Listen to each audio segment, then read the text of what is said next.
Professor Kenny Fay, development economist and lead consultant at ECHO's Commission, is here with me. Prof, good to see you. Happy Thank New you. Year. Thank you for having me. Yeah. So let's start on the note of what we saw really earlier, what played earlier on. Is it really a rice revolution? Or are we just, I think, should it really be considered as a rice revolution? I wouldn't call it revolution, but I will call it transformation. What's the difference? No, the transformation in the sense that this is a monumental achievement, because you need to understand the journey that we have traveled. Before this administration, and in fact, this current CBN, before they came in, what we've seen in agriculture was, if you ask anybody what's the problem with agriculture in Nigeria, they will say, oh, infrastructure, lack of feeder road, or power is not there. They will list everything. They say fertilizers are not, and then you see government importing fertilizers, one size fits all, and is distributed to state governments to give to people. And then you see some seeds are imported. That is what you have. You just have political farmers sharing out all the resources that are meant to hit the ground. Political farmers. Now I'm coming. The actual player who is important in this is the farmer. The farmer doesn't get a look in. The banks don't lend to the farming community because they say they're high risk.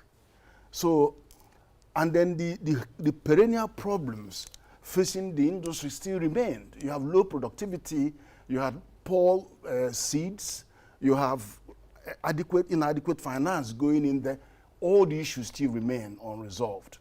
So what has happened is that we are honoring an agricultural system that is focusing on infrastructure and to some extent enabling environment, but not really dealing with the producers who should be private sector. So this regime now came and first of all, let's de-risk agriculture. They did that and had nicer. So banks now became interested because of the de-risking. Now let's make sure we create credit and target that credit.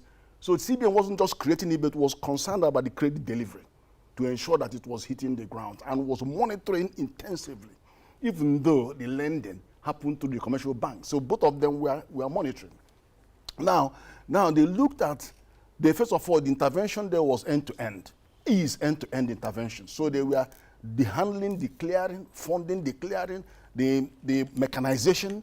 The mechanization is very necessary because of the huge loss in agroecological footprint because of insecurity across the whole 6 geopolitical zones. Then they went for seed. And in fact, they standardized the templates, or what they call the economies of production for each crops. Now, the thing there is that this is where the technology has come in.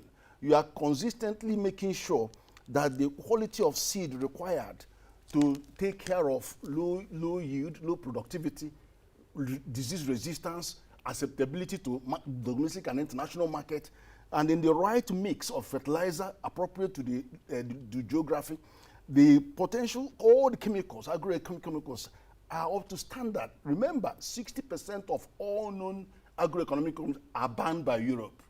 So if you try to use them in your system, they won't allow that product to come into Europe. So we have all that, and then you have an arrangement where those farmers who were peasant and subsistence have now become commercial farmers because they were set in an outgrower scheme with their community cooperatives, and then you have aggregation schemes that are aggregating the produce. The whole thing is so commercial in outlook and fully integrated into the global and the national supply chain. So having got that system working, they now deliver the brought-in technology to ensure that the confidence will be, you have the confidence for the banks to lend. One is the biometric technology, which is AI. With the biometric technology and the satellite coordinates to give you the land. So now I know who it is. Now I can actually say this is where the land is, get all of them into the CBN portal. And then with the banks were comfortable because they know who they are dealing with. And they knowing also that in future there may be defaults, they brought in GSI, Global Standing Instruction. If default, no problem. When we come after you, we'll sweep your money across all banks. So he got it right. And what you are seeing yesterday was an orchestration of what has been invested in to get us to that stage. But it doesn't end there. They come to phase 2 to now bring production to focus on manufacturing systems, productivity and production. That is your 100 feet for 100, 100 for 100. And that is where you are building a new industrial structure that will take this forward. And phase 3, you've seen the announcement of the commodity boards and then getting that. And that is recreating what has been there before that was decimated in the 90s. So that you are now completely sorting out the chain, and Nigeria can confidently move into the next phase, which is to backwardly integrate, secure our economy, and then get into export in a very aggressive and competent and productive manner. Okay. You talked about political farmers earlier.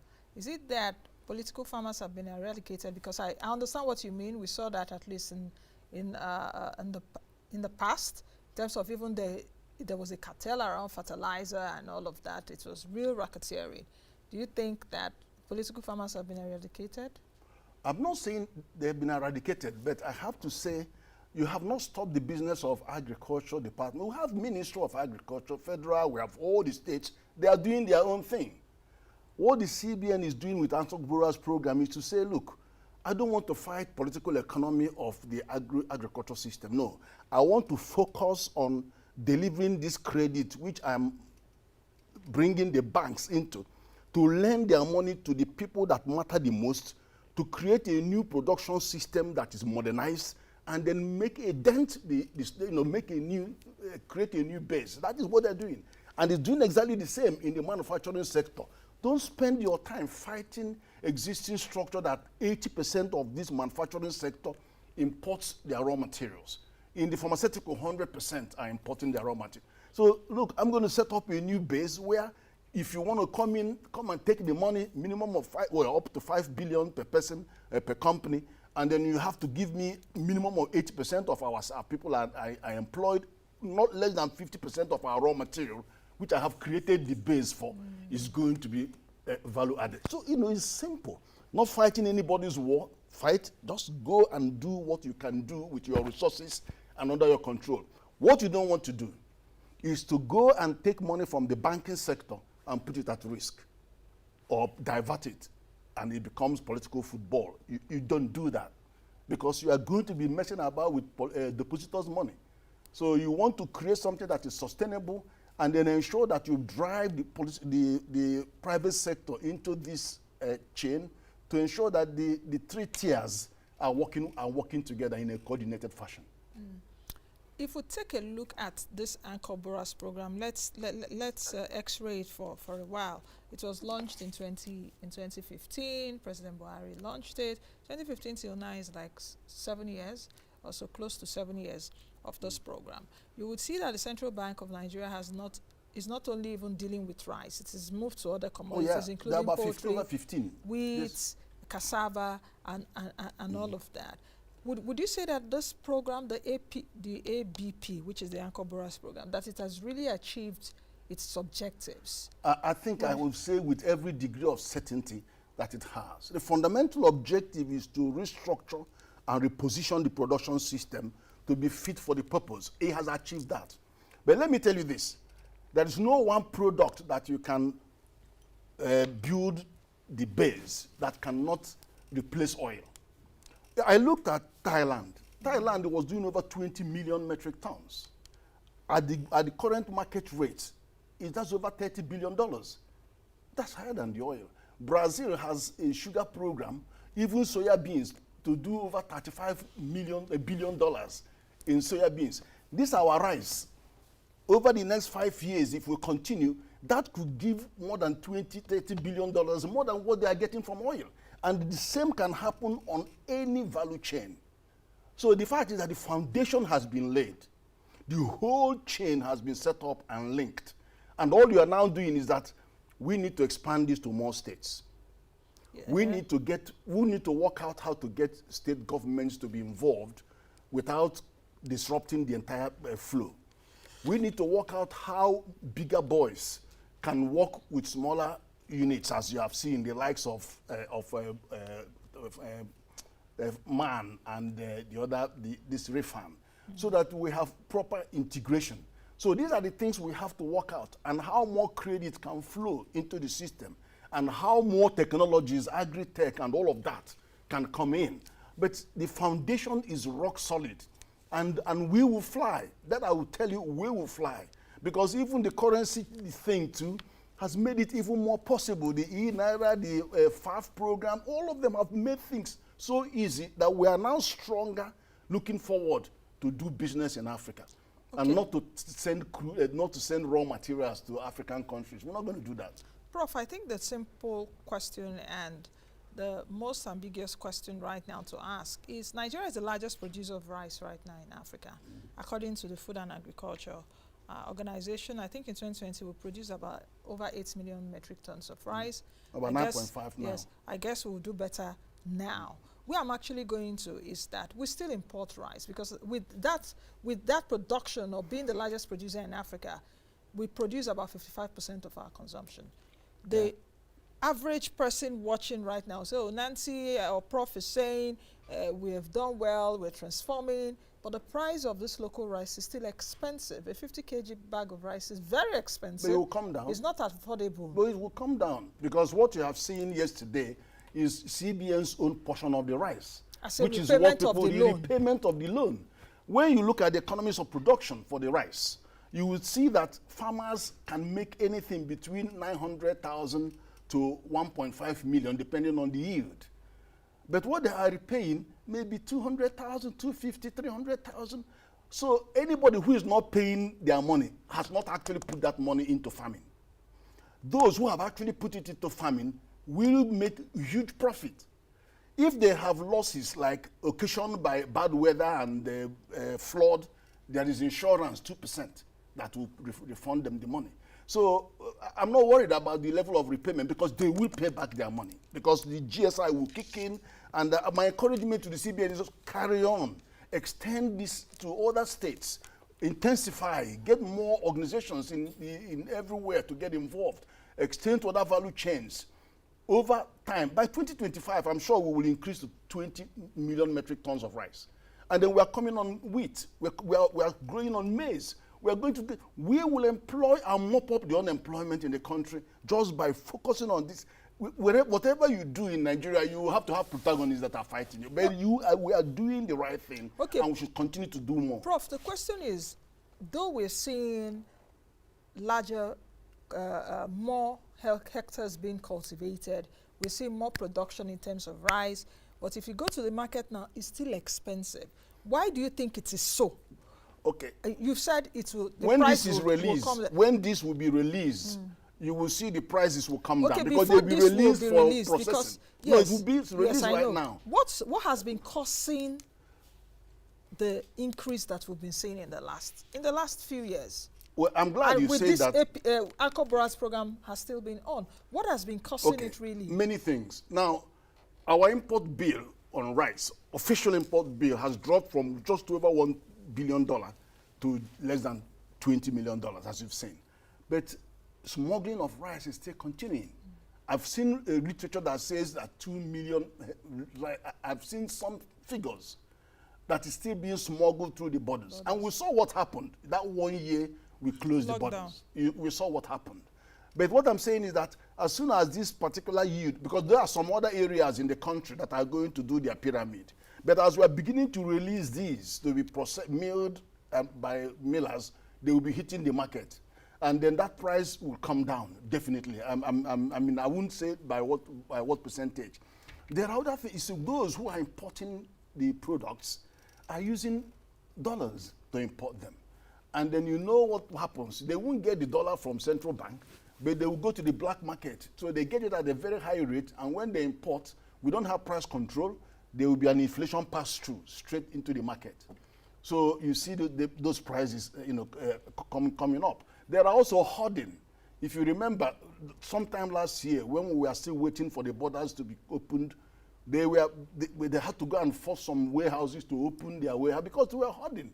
And this is just manipulation. So you're talking of middlemen. So does the argument of middlemen hold water? Does the argument of middlemen that these people take it off from the farmers at the point of production and hoard it or keep it in their warehouses and later bring it up at exorbitant prices. That's why we're seeing the price of rice and price of other commodities also rise, which is also affecting the food inflation basket, because food inflation is high. Transportation costs are also very high. Remember, the cost of transporting 1 metric ton of rice, or any grain for that matter, from Katsina to Port Harcourt or Lagos is about 75 to 100,000 naira per metric ton. So it will go now, that is when it was taking just 1 day. But now, with the bad roads, insecurity, it could take 2 to 3 days. That doubles the cost of that transportation component.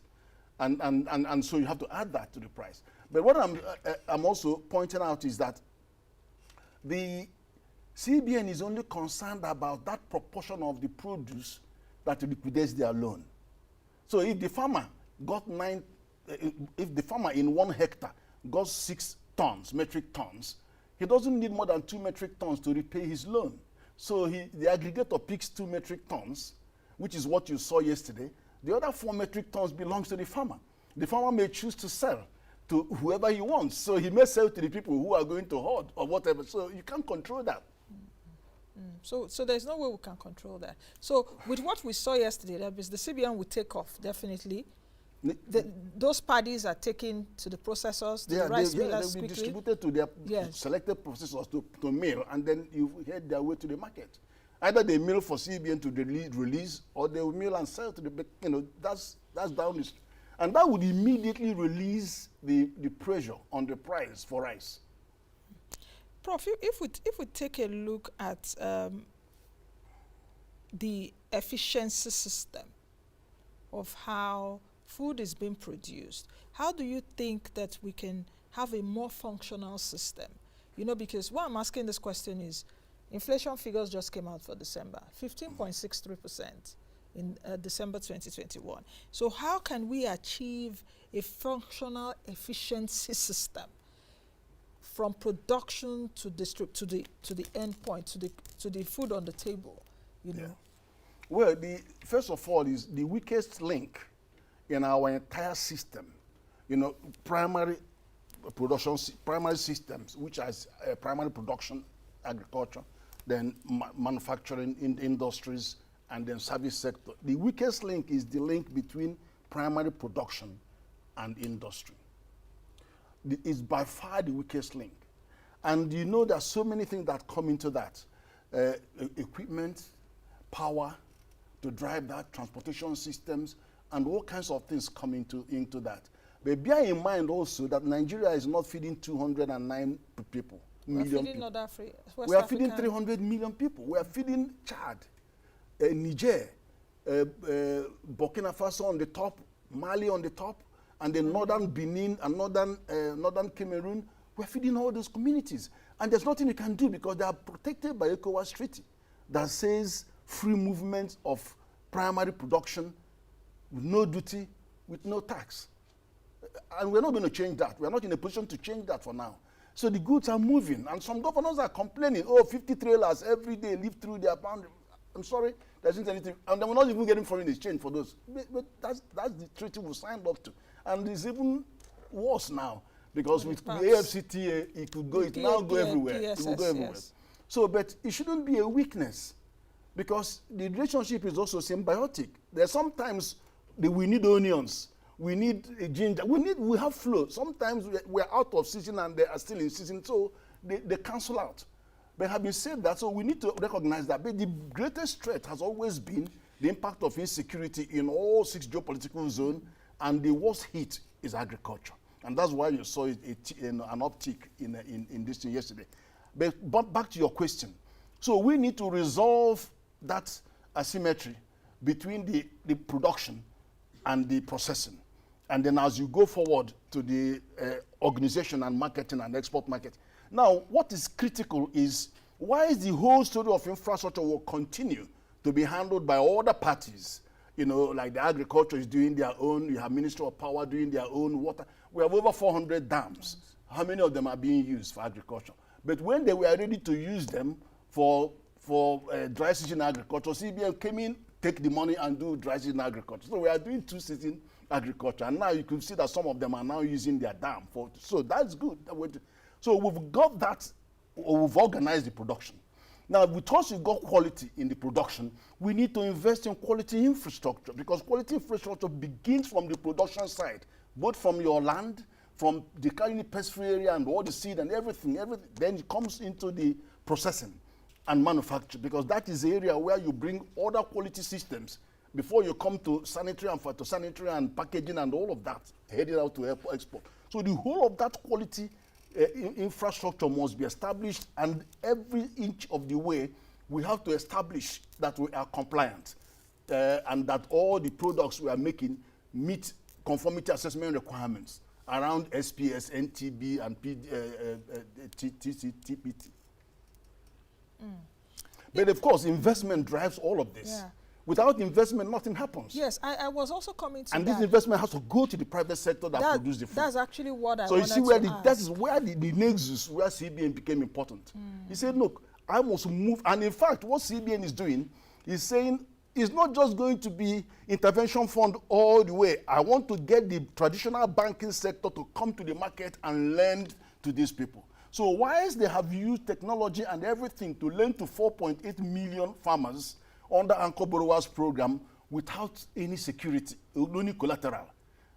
But we have 42 million MSMEs. So all of those remaining 38 million will have to go to the market to borrow money. So CBN is not relying only on intervention, but also going to the banks, pushing them to the market, using all kinds of loan to deposit ratio and all of that. Come and use your CRR and all that and go push them to the market. So people will eventually come to the market. Let's take a look at the small scale farmers and the large scale farmers. Which should we concentrate on more, especially within our context? And I know why I'm asking that. There was a guest I had sometime last year, and he said, Nancy, I think we need to concentrate more on having large-scale farmers so that we can export. If we export, we get FX. Smallholder farmers, our concentration is too much on them. Meanwhile, agriculture, now we're seeing that the demography is old people still farm. It's just now we're seeing just a few, young people coming up with technology in that industry and saying, okay, they can make money. So what's your own idea about this? There needs to be a balance. You see, if you leave it only to the big farmers, they could not in this period employ 5 million farmers, whatever they do. Two, these people you've employed, these 5 million farmers that have benefited, have actually increased there's a second tier of the employment. About over 12 million people are actually effectively engaged, because remember, household number, at least 3 times that number. So you are reaching out to more people. And 60% of our people, our traditional economy is agriculture. So 60% of our labor force is in agriculture. So you must have them in the fray, so that whatever diffusion of capital, it goes in there, employs far more people. If 60 million people employ 1 person each, that's 120 million. But you can't have that with the big sector. Now, the thing is also, when you get what we have got now, to have a bridge, which is the commodity associations, the likes of Refan and MAN and all of that, they are a bridge. They ensure that there is cluster, which is what an efficient methodology in local areas, in communities. So you don't need to build bridges and roads and things before they can produce, because they're already in clusters, clustered around the country, working together, and then the aggregators go for them.